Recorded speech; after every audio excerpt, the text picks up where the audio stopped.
I suppose the easiest way for me to start this video, which is actually the first video of the vlogs, is to maybe give a bit of context as to what I'm doing. So I've always wanted to release more long form content on top of the podcast that I do called Square Foot Stories. And vlogs has always been a way that I wanted to do it. But the previous model that I was going to do was to have a videographer, have it heavily edited, and it was just too much. It was unsustainable from a time and financial perspective. And I found myself scrolling through Jordan Schwarzenberger's LinkedIn page a couple of weeks back, and I saw a post and also a video that he put out, which was a POV style vlog like this. And it sent me down a bit of a rabbit hole on his YouTube channel. And I actually watched all of them over a couple of 3 days. And I just thought to myself, like, that's really relatable and very sustainable for me to be able to produce that kind of content. And you know, it gave such a good indication of him, his business, and I just thought I could do that, and it's something that I am willing to commit to do. So yeah, basically what I'm going to do, I'm going to almost mimic his format, mimic the format of POV style vloggers. I'm going to do short 3, 4, 5 minute clips day to day, and I'm going to put them together and release them bi-weekly.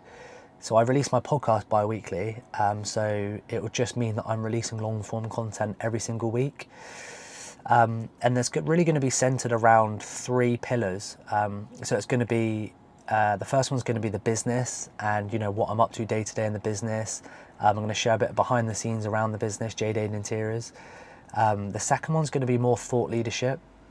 I do cover thought leadership on the podcast, but I think this just gives me another avenue, I suppose, to be able to share my opinions and thoughts on the industry. And then the third one is going to be the podcast. So the podcast, obviously I've said before, is called Square Foot Stories. It's a huge part of my life, and also it's become a massive part of the business as well. So I'm going to be taking you guys behind the scenes of the podcast as well, sharing a little bit what I do with the podcast, and, you know, really sharing like plans I've got for the future for the podcast. So they're really the 3 pillars that I'm going to cover. Like I said, I'm going to release these videos bi-weekly. And, you know, I think another reason why I'm doing this is I'm trying to figure out ways that I can maybe stand out in my industry, my niche industry, which is sort of construction really, but niche all the way down to office fit out, design and build. I haven't really found anyone else who's doing it. Consistently, that is as well. So I feel like if I can commit to doing it, I can maybe get people who are watching this to you know, see a bit more about me as a person and see a bit more about the business. And then, yeah, you never really know where it could get to. That was one of the premises of the podcast as well, actually, was just releasing content. And I think the thing that most excited me about the podcast was that it was almost like I didn't know where it could get to. So yeah, that's another reason why I'm sort of starting this. You just never really know where you can get to, what sort of people you can reach, and then what sort of opportunities I suppose this could open. So yeah, I've committed to doing this bi-weekly. I have had a bit of a hurdle to get over to start doing this because it's a different style of video content, different style to the podcast that I do. So I was coming out of a project yesterday, and I just had such a great sense of satisfaction because we'd already worked in that building before for a previous client. And, you know, there's really something to be said about just generally doing a good job as a fit out contractor, getting along with your client as well at the same time. And you'll get repeat business, and you know, word of mouth is something in our industry. You know, we all try and market ourselves in different ways, but word of mouth is such a strong way to get new business or repeat business. So, yeah, we basically delivered a full fit out for a clothing company, and well, it's kind of like multi-use really. And they've subsequently left the building, and they put our names forward for the new tenant who's come in, who's actually purchased the building. And yeah, the new tenant basically, you know, went through the design process with us. We've just delivered the job for them, and we were discussing extra works as well that they want to do. So I just had a real sense of satisfaction because, you know, I worked in that building 5 years ago. I delivered a successful project 5 years ago, and then I'm back in the same building delivering another successful project and also discussing extra works with the new tenant in there. And I just generally think that everyone has this, idea that we need to do everything differently and we need to be different in our industry, but there really is something to be said about just generally doing a good job and getting along with a client. Because like I said earlier, word of mouth is such a pivotal role in how we get our business. Just generally doing a good job, client passes your name forward for, in this case, the new tenant who's come in, and the agent as well, who's been managing the building, they also pass our name forward. I'm always thinking of doing different things to market us, and try and stand out, I suppose. So obviously doing these types of videos, I'm also doing the podcast, and we invest heavily on our marketing side of things. I'm actually taking somebody in-house to do our marketing, which is new for us, and I'll probably cover that on another video. But I do think nothing beats word of mouth. It's free, it's trial and tested. The person that is actually getting the recommendation knows that you're a good contractor because your name's been passed forward by somebody else, providing that they trust them. Podcasting from the outside looks, I assume before I did it looked really easy. You would just imagine it's 2 cameras set up, or 3 or 4, however people do it. But my format's 3 cameras, 2, a guest and myself, the host, and it just looks like it's 2 people having a chat, and then it's edited and distributed, which it is, I suppose. But there's so much more that goes on behind the scenes, the real nitty gritty of doing a podcast. And the reason why I'm sharing this is because I've had an example of how it can be painful at times. So trying to tie in everyone's diaries to get a podcast booked in, the guest, myself, the videographer, the studio, it can be painful sometimes because obviously everyone's super busy. So a short example is I've had the studio booked in a couple of days' time. I'm recording a podcast and it's been booked, everyone's diaries have been aligned. It took a long time to align people's diaries, and they've cancelled today, which is fair enough. I think the guy who runs his business has got new people starting later this week, I believe, so he doesn't have time to come down. But it's just, so that now needs to be rebooked, rescheduled, etc.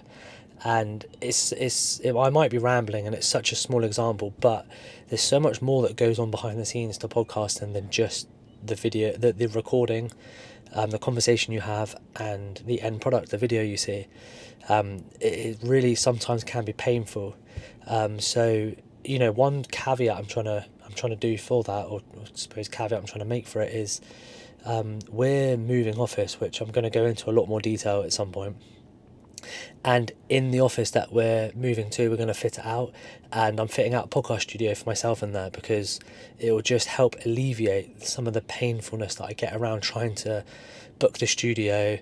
Oh, the studio's not there, studio's not available. So to try and alleviate some of the issue around the diaries aligning, I suppose, which I'm going to dive into more detail on another video in the future, maybe next week, that it alleviates a quarter of the diary alignment.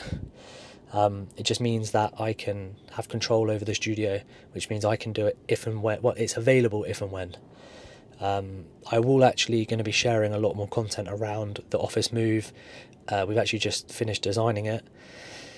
So I will be sharing that when we start it. We're not starting it for another 4 weeks, but the podcast studio within the new office is a huge part. The podcast is a huge part of the business now.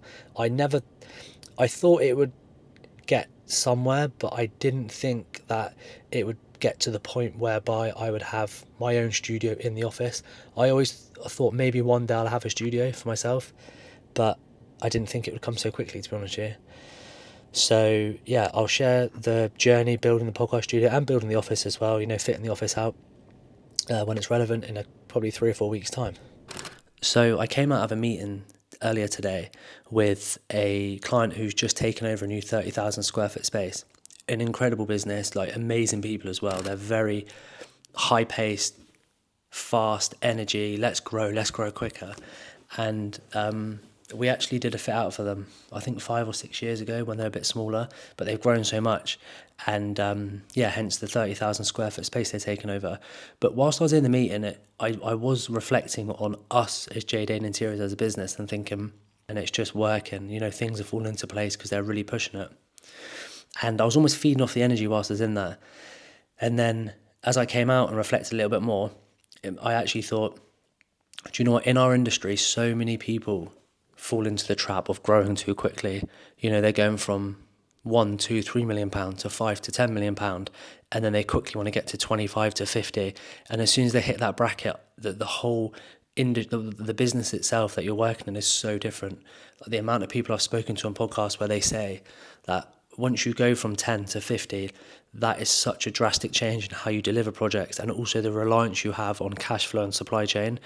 And the amount of people who I see on LinkedIn as well posting around the fact that they've either grown too quickly and they haven't been able to facilitate projects. They can't rely on the supply chain enough. They don't have the subcontractors to be able to do it. Put me a little bit more at ease with the fact that we're growing steadily, slowly. I think I mentioned on one of the previous videos that we've got someone new starting next week, and we've decided to bring marketing in-house.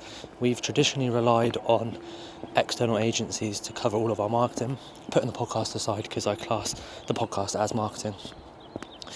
And we made the decision to bring it in-house. So we've got someone starting next week, and I think putting aside all the traditional marketing, the traditional marketing side of things, I think the thing that I'm most excited about is actually having somebody in-house who can work on the podcast for me, because the podcast is one of our most powerful marketing tools that we've got. And albeit I've got external freelancers that help me with editing and graphics, ultimately all the decisions from the podcast boil down to me. And I have yearned to have somebody to do it with, not necessarily do it with, but almost to have a team member to bounce ideas from. Because like guests that I have on, the cadence of the podcast, narrative of the podcast, distribution of the podcast all falls down to me, and I don't mind that, but it's nice to have somebody who I can work with it on, because I'm looking to scale the podcast. I've got big plans for the podcast, coupled with the fact that I'm actually building a podcast studio, 4 square foot stories in our new office that we've just starting to fit out next week actually. So yeah, exciting times. Anyway, today the team have got a big meeting on a new project whim. I actually spoke about the other day, the company where the owners are just really fast paced, high energy, you really feed off the energy. But anyway, we've got a pre-con meeting with them later today, so we've got the whole team coming down, all the subcontractors, building control and the client, and we're going to spend the whole afternoon just ironing out the finer details really of the project. This is the most important meeting of the project, to be fair, of any project actually. It is almost a pre-start meeting, because it's just all the information gets ironed out. Everybody then understands exactly what they're doing. So yeah, looking forward to that. But other than that, it's month end as well, so a few things to run through there. But yeah, beautiful day, and we're out. Another thing just to note on the building a podcast studio, I touched on it on a previous video, but another thing to note on building a podcast studio is that you just have no control over the alignment of diaries, which is one of the most frustrating things of doing a podcast. So many diaries to align. So this really does give me control over when, I suppose not ultimate control, but a certain level of control over when and obviously where I can record the podcast. There's a lot of emphasis on that nowadays. So many podcasts out that you really do need to think about the design behind you, like what does the actual set look like. I saw one from James Smith actually on LinkedIn the other day, and he's just gone for a white box with seamless walls, and it looks really cool, to be fair, but it just makes him stand out. So yeah, it's something that I'm really looking forward to doing, and like I said earlier, it's really going to help scale the podcast.